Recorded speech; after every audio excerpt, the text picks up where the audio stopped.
If I'm interested in losing weight, should I be restricting carbohydrates or restricting fat? So, when it comes to modifying the fat and carbohydrate content of an individual's diet, I believe an effective way to conceptualize the evidence is to think in terms of what we should be eating and not necessarily what we shouldn't be eating. So instead of demonizing any one macronutrient, we should be focused on checking off certain boxes that seem to have a bigger impact on our health or diet success before getting lost in the details.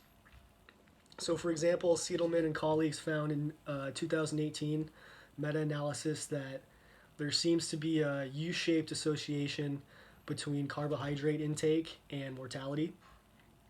What this means is that those who tend to eat diets at either end of the spectrum um, tend to be less healthy than those who eat a more balanced diet. So, the way that I interpret their results is that those who eat a very high carbohydrate diet may be doing so by means of eating very energy dense foods that have a lesser micronutrient value. And those who eat very little carbohydrates may tend to neglect things like fruits, vegetables, whole grains, etc. Um, Now, if we're talking specifically weight loss, evidence found by Bradley and colleagues in 2009 suggests that a calorie matched hypocaloric diet, um, or a diet where there's an energy restriction, or a high fat diet are equally effective in promoting weight loss and insulin sensitivity. The only difference that they found between the two diets was that the high carbohydrate diet had an effective or had a favorable effect on arterial stiffness, which is just a measure of cardiovascular risk. So, if a high fat diet is going to be followed, evidence found by Bruner and colleagues in 2001 suggests that substitutions for more polyunsaturated and monounsaturated fats may be beneficial. Furthermore, a substitution for carbohydrate instead of polyunsaturated fats for saturated fats led to similar improvements in metabolic health, with the exception of a slightly negative effect on HDL cholesterol. So, if we assume that high carbohydrate diets do in fact have a negative effect on our HDL cholesterol, it's likely overshadowed if improvements in body mass are realized through weight loss. So, for example, Shintani and colleagues found in a 1991 study that a traditional Hawaiian diet, where fat intake made up only 7% of their total calories, body mass, cholesterol, and blood pressure uh, were all improved significantly.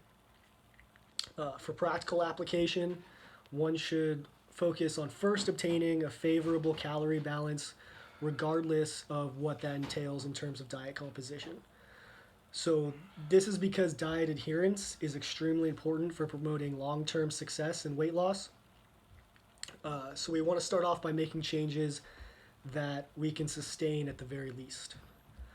Unfortunately, Hankinson and colleagues found evidence in the 2013 study that suggests overweight individuals who are metabolically healthy are so despite their healthy and sufficient, despite their healthy eating and sufficient levels of physical activity. So they hypothesized that the 1 in 5 metabolically healthy obese individuals that they studied would be so because of their diet and activity choices, but unfortunately found no association. Once a healthy body weight, calorie balance, or diet adherence has been achieved, further modification to macronutrient ratios, food composition, etc., can be explored if an individual is ready for or desires to make those more substantial lifestyle changes. So, all in all, I think it's very important to not miss the forest for the trees, so to speak. Um, and only once you've achieved a body weight that you're happy with or a favorable calorie balance should you worry about the more minute details.